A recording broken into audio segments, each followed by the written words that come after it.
Hey guys, അപ്പം 1 week 7 day സീരീസിലെ day 3 ആണ്. അപ്പം ഇന്നലെ രാത്രി കിടക്കുമ്പോൾ തന്നെ നല്ലൊരു ബോഡി പെയിനും നല്ല ജലദോഷമൊക്കെ ഉണ്ടായിരുന്നു. രാവിലെ എണീക്കുമ്പോൾ തന്നെ നല്ല ബോഡി പെയിൻ ഉണ്ടായിരുന്നു. അപ്പോൾ പിന്നെ ഞാൻ കുറച്ച് നേരം വീണ്ടും അങ്ങനെ കിടന്ന് കുറച്ച് ലേറ്റായിട്ടാണ് എണീക്കുന്നത്. അപ്പം എണീറ്റപ്പം കുബൂസ് ഉണ്ട്. അപ്പോൾ കുബൂസ് വെച്ചിട്ട് എന്തെങ്കിലുമൊക്കെ തട്ടിക്കൂട്ടാമെന്ന് വിചാരിച്ചു. അങ്ങനെ കുബൂസും കുറച്ച് നഗറ്റ്സൊക്കെ ഫ്രൈ ആക്കിയെടുത്ത് കുറച്ച് ഫ്രൈസും ഉണ്ടാക്കിയിട്ട് കുറച്ച് മയണൈസൊക്കെ വെച്ചിട്ട് അങ്ങനെ ഒരു തട്ടിക്കൂട്ട് റോളാക്കിയിട്ടോ. തട്ടിക്കൂട്ടൊന്നുമല്ല, ഇത് കഴിച്ചപ്പം അത്യാവശ്യം ഫില്ലിംഗ് ആയിരുന്നു. പിന്നെ ഞാൻ അതിൻ്റെ കൂട്ടത്തിലൊരു സ്ട്രോങ് കോഫി കൂടി ഉണ്ടാക്കി. കാരണം നല്ലപോലെ ജലദോഷം ഉണ്ടായിരുന്നു. എനിക്ക് പെട്ടെന്ന് വേഗം ജലദോഷം വരും. എന്താണെന്ന് വെച്ചാൽ അറിയില്ല, വേഗം വരും കേട്ടോ ജലദോഷം. അങ്ങനെ അത് കഴിഞ്ഞ് അതൊക്കെ ജസ്റ്റ് ഒന്ന് ചൂടാക്കിയെടുത്തു. വേഗം ഉച്ചക്കത്തെ പരിപാടിയിലേക്ക് നോക്കി. കാരണം ഓൾറെഡി ലേറ്റ് ആയിട്ടുണ്ട്. അപ്പോൾ ഇനി ഉച്ചക്കത്തെ പരിപാടി ഇപ്പോഴേ തുടങ്ങിയിട്ടില്ല എന്നുണ്ടെങ്കിൽ നല്ലോണം ലേറ്റാവും.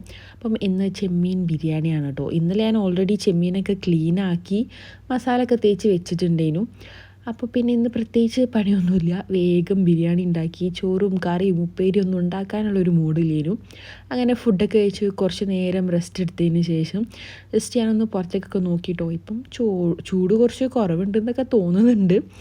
അങ്ങനെ മഗ്‌രിബായപ്പോഴത്തേക്കും ഞാൻ നിസ്കാരമൊക്കെ കഴിഞ്ഞ് ജസ്റ്റ് കുറച്ച് നേരം റെസ്റ്റ് ചെയ്തതിന് ശേഷം നടക്കാൻ പോയി. ഇന്ന് ഞാൻ ഒറ്റക്കാട്ടോ നടക്കാൻ പോയത്, ആളില്ലേനും.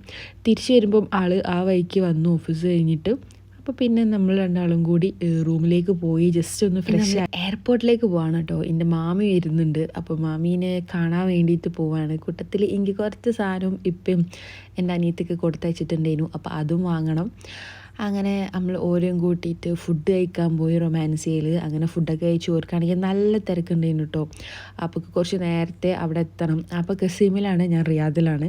അപ്പോൾ കുറച്ച് നേരത്തെ കസീമിൽ എത്തണം. ഇവിടുന്ന് ഒരു 4 മണിക്കൂറോളം ഉണ്ട് തോന്നുന്നു അങ്ങോട്ടേക്ക്. അപ്പോൾ അതുകൊണ്ട് തന്നെ വേഗം ഫുഡ് കഴിച്ചിട്ട് പോയി. ബാക്കി നമ്മൾ തിരിച്ച് റൂമിൽ പോകുമ്പോഴേക്കും മക്കളെല്ലാവരും കിടന്നുറങ്ങി.